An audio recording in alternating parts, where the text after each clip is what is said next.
Morning friends. Okay, तो मैं आज आपसे केमिस्ट्री में थोड़ा सा बात करने जा रहा हूँ बॉन्डिंग के बारे में।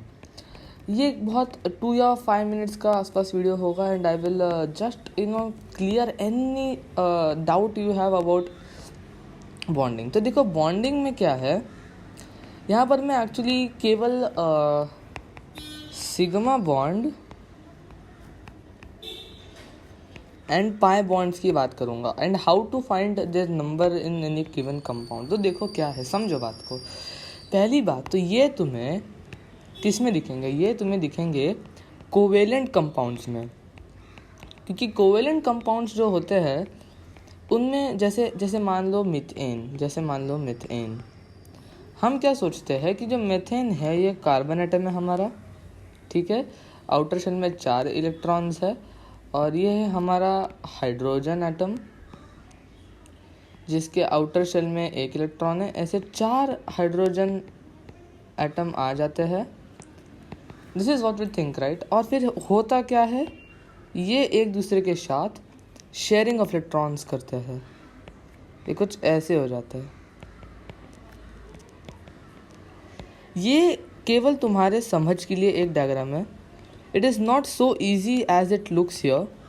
इसमें थोड़े कॉम्प्लिकेटेड चीज़ें होती है, लेकिन वो कॉम्प्लिकेटेड उसके लिए होगा जिसे कॉन्सेप्ट समझ नहीं आया। जिसे कॉन्सेप्ट समझ आ गया उसके लिए कुछ कॉम्प्लिकेटेड नहीं है।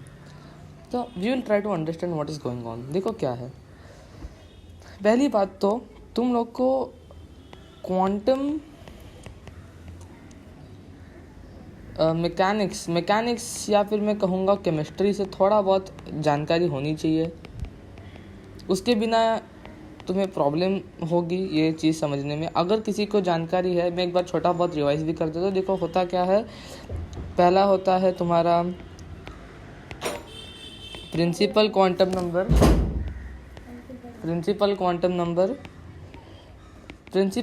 नंबर होता क्या है, वो होता है तुम्हारा K, L, M, N। जानते हो, फर्स्ट शेल, सेकंड शेल, ये सब वेरी इजी। दूसरा क्या है, दूसरा है अज़ीम्यूथल क्वांटम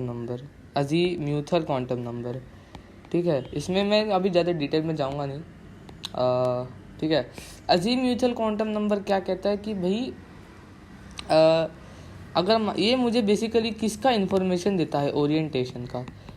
तुमने अगर ये बात पढ़ी होगी तो तुम सोच रहे हो कि भैया इसका फ़ायदा क्या है, क्या फ़ायदा है इसका। तो अभी फ़ायदा पता चलेगा। मैं फ़िलहाल बस ये 2 ही बता रहा हूँ, और 2 होते हैं लेकिन we will not discuss on it, ठीक है।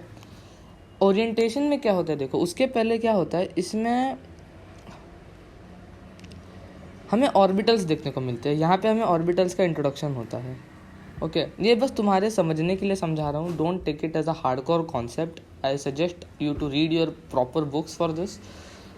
लेकिन जो बता रहा हूँ ऑब्वियसली गलत नहीं बता रहा मैं। देखो क्या है, तुम्हारा पहले शेल में, K शेल में हमेशा एक s ऑर्बिटल होता है। s ऑर्बिटल को हम केवल एक बॉक्स से रिप्रेजेंट करते हैं।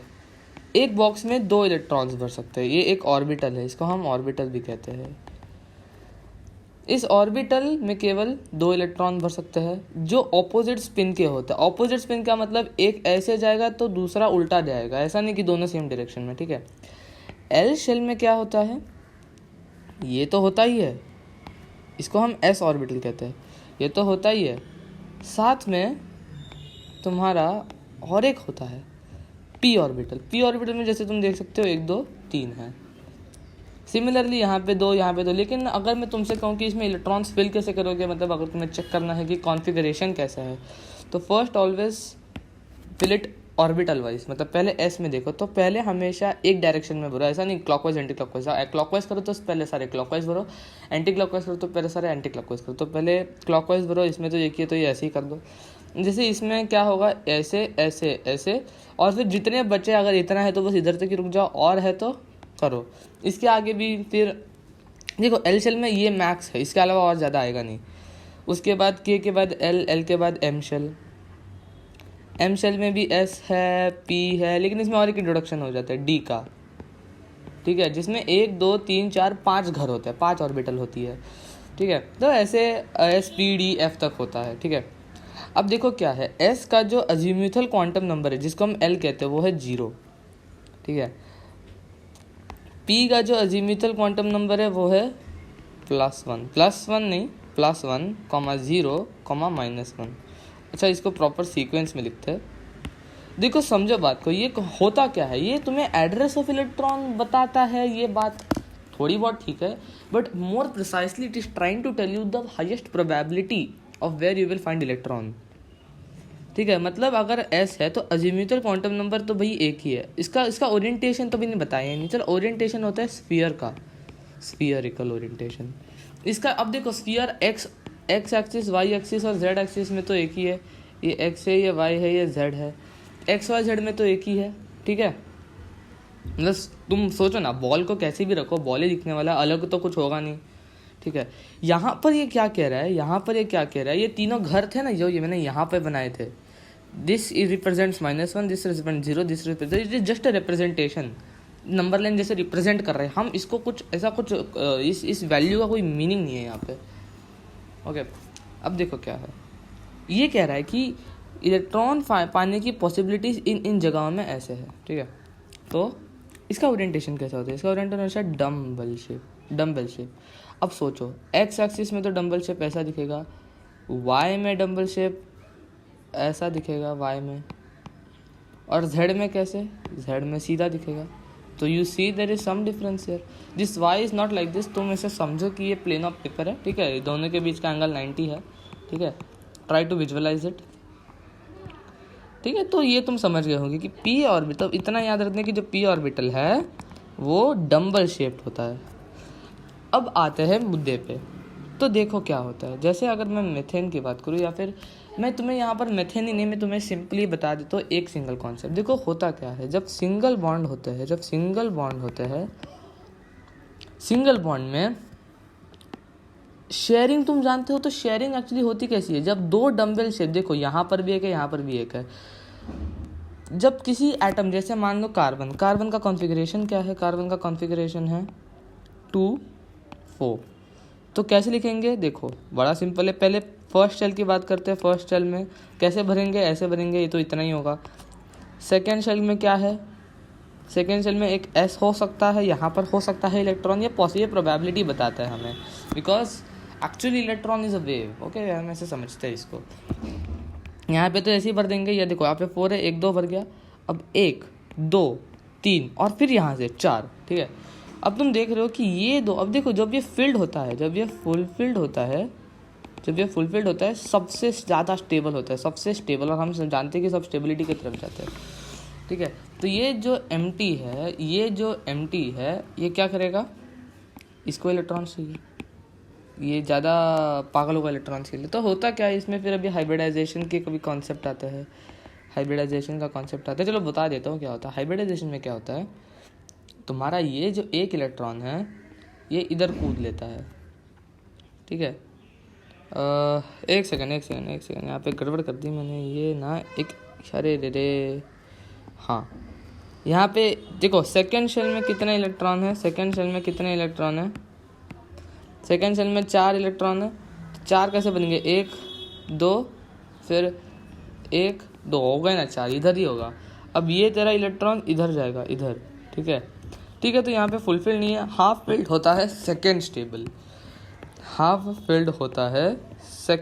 First stable most stable orbital is most stable घर इज जिसमें 2 इलेक्ट्रॉन, जो उसकी मैक्स। देखो एक घर में केवल 2 आ सकते हैं। ये बड़ा कॉलोनी है जिसमें 3 घर है, तो 3 घर में पर घर में 2 आते हैं, तो 3 2 6। एक कॉलोनी में यहाँ पर 6 आ जाएंगे। देखो यहाँ से एक इलेक्ट्रॉन इधर आ जाता है, और ये हाइब्रिडाइज्ड नहीं है, दिस इज एक्साइटेड स्टेट, ऐसे आ जाता है। अब सारे हाफ फील्ड हो गए, तो ये ज़्यादा स्टेबल हो गया, थोड़ा पहले से तो ज़्यादा स्टेबल हो गया। अब क्या होगा, अब होगा सिंस इलेक्ट्रॉन एक इसमें गया, अब हाइब्रिडाइजेशन आएगा। ये एस ऑर्बिटल ना पी ऑर्बिटल से कंबाइन करेगा, s plus p plus p plus p, p in x, p in y, p in z. समझ रहे हो ना कितना मज़ेदार कॉन्सेप्ट है ये। एस तो भाई एक्स वाई जेड डिफाइन करने से पी कर सकते हो, इधर वो एक्स एक्सिस में है, इधर वाई एक्सिस में है, या फिर इधर वो जेड एक्सिस में है। ठीक है, तो ये ऐसा पॉसिबल है। अब इसमें क्या है, इसमें ये होते हैं एटॉमिक ऑर्बिटल। मतलब एटम्स है, ठीक है। कार्बन एक एटम है। क्या कार्बन एक एटम है? जी हाँ, कार्बन एक एटम है। देखो क्या है ना, जब ये ओवरलैपिंग करेगा, जब मेथेन बनने की प्रोसेस होगी, तब ऐसा नहीं कि S किसी H के साथ जा रहा है, फिर PX किसी H के साथ जा रहा है। ऐसा नहीं कि जो 3 ओवरलैपिंग होगी, 3 होंगे ना ओवरलैपिंग, क्योंकि अब हम ज़्यादा अच्छे से कॉन्सेप्ट समझ रहे हैं। हम क्या जानते हैं कि जनरली ऐसा होता है, लेकिन अब हम नया चीज़ें पढ़ रहे हैं, कॉन्सेप्ट वाइज जा रहे हैं। तो देखो ऐसा नहीं कि जब कार्बन हाइड्रोजन के साथ बॉन्ड बना रहा है यहाँ पे, तो ऐसा नहीं है। देखो हाइड्रोजन का कॉन्फ़िगरेशन क्या है। देखो अगर तुम्हारा इनमें इंट्रोडक्शन होगा ना, so this will be great help for you. Rather it might sound very difficult, believe me, difficult होगा ये। तुम थोड़े इधर उधर से और वीडियो देख लो। मैं क्वांटम अभी तो फिलहाल वीडियो नहीं बनाऊंगा, ठीक है। क्या होता है? 1s1 होता है। 1s1 ही लिखने का तरीका है, where 1 is the number of shell, that is first shell, and S के ऊपर जब 1 लिखते हैं, S क्या है? ऑर्बिटल ऐसे पहला सबसे आता है। देखो K में S आता है, L में S और P आता है, कि L M में आता है, M में क्या थर्ड शेल में क्या आता है? S P और D आता है, ठीक है। ऐसे ऐसे कॉलोनीज आती है। इसमें 2 हो सकते हैं, लेकिन हम जानते हैं एक ही होगा, क्योंकि वो हाइड्रोजन का एटॉमिक नंबर 1 है, सो न्यूट्रल होता है, तो 1 प्रोटॉन एंड 1 इलेक्ट्रॉन। तो ये बस ऐसा होगा। तो यू सी कि हम क्या जानते हैं, ये बहुत इंपॉर्टेंट है। Half filled is the second stable and most stable is full field. Most stable is full field. तो हम मोस्ट स्टेबल में जाएंगे, तो यहाँ पे शेयरिंग होता है सच दैट जो कार्बन का एक S या फिर P या फिर PY फिर PZ इसके साथ आके यहाँ पे एक दूसरा इसको शेयर कर देता है, ठीक है। इससे काम बन जाता है। लेकिन क्या ऐसा होगा? क्या इसका S इसके साथ करेगा, फिर क्या इसका S इसके साथ करेगा, इसका P इसके साथ करेगा, इसका P इसके साथ, इसका P इसके, वो भी ये XYZ में होगा? ऐसा नहीं होता। चारों आइडेंटिकल होते हैं। All four are identical. Therefore ये मिलके एक मॉलिक्यूलर ऑर्बिटल बनाते हैं, which is sp3 plus sp3 plus sp3 plus sp3। ये लिखने का तरीका है, ठीक है। अब क्या है sp3 का? मैं फ़िलहाल यहाँ पे ओरिएंटेशन तुम लोग को दिखा तो नहीं पाऊँगा, क्योंकि मैं तुम लोग को गलत इन्फॉर्मेशन शेयर नहीं करने वाला, but you can just see it. अब sp3 में क्या होता है? कार्बन का जो डम्बल शेप दिया, देखो ये कार्बन एटम इधर बना रहा हूँ मैं, केवल एक इस बॉन्ड को रिफ्लेक्ट कर रहा हूँ यहाँ पे। चारों ऐसे ही बनेंगे, टेट्राहेड्रन शेप बनेगा, पिरामिड होता है ना,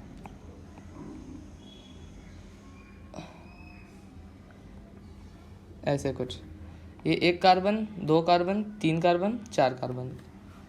इसका रीज़न भी एक मज़ेदार है, देखते कौन बताता है रीज़न मुझे, कमेंट बॉक्स में प्लीज़ कमेंट कर दीजिए, ठीक है। तो देखो क्या है, ये एक में क्या, ये डंबल शेप है, मान लो ये तुम्हारा sp3। अब यहाँ पर XYZ का कॉन्सेप्ट ही ज़्यादा नहीं आ रहा, ये तीनों कंबाइन हो गए, तीनों अब अलग, एक तीनों की आइडेंटिटी चेंज होगी, लेकिन चारों की मतलब इसकी आइडेंटिटी, इसकी चेंज हो गई, इसकी चेंज हो गई, इसकी चेंज हो गई, इसकी चेंज, लेकिन ये जो मिलके बने वो सब सेम है। अब ये जो sp3 है, इसमें यहाँ पर एक इलेक्ट्रॉन है, ठीक है, वो ऐसे घूमे जा रहा है, घूमर, ठीक है। यहाँ पर जब हाइड्रोजन का ये आ रहा है, हाइड्रोजन का देखो हम क्या जानते हैं, s ऑर्बिटल का ओरिएंटेशन कैसा है? स्फीयरिकल है। मतलब इलेक्ट्रॉन की प्रोबेबिलिटी इस स्फीयर में पानी की ज़्यादा है, तो इन दोनों का ओवरलैपिंग होता है और ये स्ट्रक्चर बनता है with 25% S character and 75% P character, और इलेक्ट्रॉन सब शेयर हो गए। अगर तुम इसको ऐसे देखोगे तो अब इलेक्ट्रॉन्स फाइनली शेयर हो गए हैं।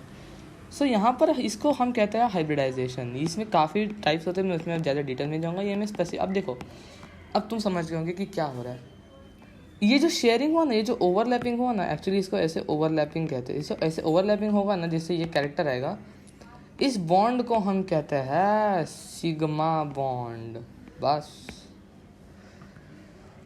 अब तुम जानते हो कि भले ही XYZ का इतना ज़्यादा नहीं है, लेकिन फिर भी ओरिएंटेशन बनेगा वैसे। एक मेरा Z और X में भी ऐसे होगा। उसमें क्या होगा, जो मेरे Z, जैसे मान लो जो मेरा Z में है, और यहाँ पर भी देखो इसमें तो ऐसा होगा नहीं, मीथेन में ऑब्वियसली ऐसा बिल्कुल नहीं होगा, क्योंकि वैसा होने का चांस ही नहीं है, सारे सिंगल बॉन्ड्स होते हैं। लेकिन किसी और कंपाउंड में अगर ऐसा सिचुएशन बने जिसमें 2 ऑर्बिटल है P के, ऐसा नहीं बस कार्बन के पास P है, सारे एलिमेंट्स के पास P होते हैं। अगर ऐसा है कि दोनों की कंडीशन ऑलमोस्ट सेम है, जैसे कार्बन कार्बन डबल बॉन्ड की बात करें हम, ठीक है, तो एक तो ऐसे ओवरलैप हो जाता है। अच्छा, इसमें एक्चुअली और बड़ी बड़ी चीज़ें आती है यार, तुम लोग को ना बहुत समझाना पड़ेगा। If you are introduce then good. मैं यहाँ पे तुम्हारे कुछ पॉलिशिंग कर रहा हूँ केवल। तो देखो, axial overlapping is sigma bond. मतलब ऐसे था, ये ऐसे भी है, this is also axial, this is also axial, जब ये ऐसे कंबाइन हो, ठीक है। अब जब ये ऐसे और ऐसे है और ये दोनों ऐसे बॉन्ड बना रहे हैं, समझ हो गया कैसे? ऐसे समझ सकते हो तुम लोग, ऐसे। इसको हम क्या कहते हैं? एक्सियल नहीं, ये है मेरा पाई बॉन्ड। ये तुम ऐसे भी कर सकते हो, ये भी पाई बॉन्ड। तो डबल बॉन्ड में देखो क्या होता है, डबल बॉन्ड में हमेशा एक सिग्मा बॉन्ड रहता है और प्लस एक पाई बॉन्ड रहता है। मतलब एक तो तुम्हारा हमेशा ऐसे ओवरलैपिंग बनेगा ही, एक तो हमेशा बनना है। क्योंकि देखो ना, उसमें भी एक एक्स रहना है, इसमें भी एक एक्स रहना है। ऐसा तो नहीं कि एक्स एब्सेंट है, ऐसा होता नहीं, ठीक है। फिर जो अगर कुछ बचे हैं तो वो वाई वाई कैसे कंबाइन करेंगे? वाई वाई हमेशा पाई से कंबाइन करेंगे। अब जैसे मैं तुमसे कह दूँ कि भैया इसमें बता दो कितने, अब मैं तुम्हें ट्रिक बता देता हूँ, तुम लोग कॉन्सेप्ट समझ रहे होंगे काफ़ी हद तक। इसका ट्रिक कैसे है? बड़ा आसान है। अब मैं क्या कहा कि हमेशा एक होगा ही, क्या एक सिग्मा बॉन्ड बनेगा ही, और एक से ज़्यादा ऐसे बनते नहीं। बनते हैं किस में? मेथेन में बनते हैं, और ऐसे काफ़ी में जिनने को मिलेंगे। लेकिन यहाँ पे तो काफ़ी ईजी, हम कह सकते हैं एक पाई बॉन्ड, एक सिग्मा, एक सिग्मा, एक सिग्मा, एक सिग्मा, जो केवल यहाँ पर ओवरलैपिंग ऐसे ही हो रही है। और हम जानते हैं कि यहाँ पे sp3 ओवरलैप कर रहा है, ना कि s और p और p और p इंडिविजुअली। इसमें क्या हो रहा है? इसमें जो है एक सिग्मा बॉन्ड बना, एक सिग्मा बॉन्ड बना ऐसे, मैं ये बस ऐसे ही रिप्रेजेंट कर रहा हूँ। अब जो y और z में है, वो कंबाइन करके क्या 2 पाई बना है। अब बस एक डेटा याद रखना है, in single bond there is only sigma bond, single bond, sigma bond, ss, ठीक है। इन डबल बॉन्ड, ठीक है। देखो डबल मतलब ये डबल, इसको डबल मत कहना, इसको डबल मत कहना, this is not double, this is 2 single covalent bonds. इसमें कंसेप्ट खराब मत करना अपना। इन डबल बॉन्ड ऐसे, इन डबल बॉन्ड ऑलवेज, देखो always sigma is there, but 1 pi will be there, and finally in triple bonds, देखो sigma हमेशा हर जगह होगा, मैक्सिमम केसेस में sigma bond is always there, but here we see triple bond में this, you can take this as sigma, 1 will be पाई जो ऐसे Y में ओवरलैप करेगा, और 1 विल बी जो ऐसे वाई में, ये तो z में था, ये वाई में ओवरलैप कर सकता है, ये भी पाई। सो 1 सिग्मा एंड 2 पाई। ठीक है गाइस, आप अपना एक्सपीरियंस बताइए, आपको मज़ेदार लगा या नहीं लगा, और प्लीज़ शेयर कीजिए, सब्सक्राइब कीजिए, and don't forget to subscribe my channel flow with me. Tata bye bye.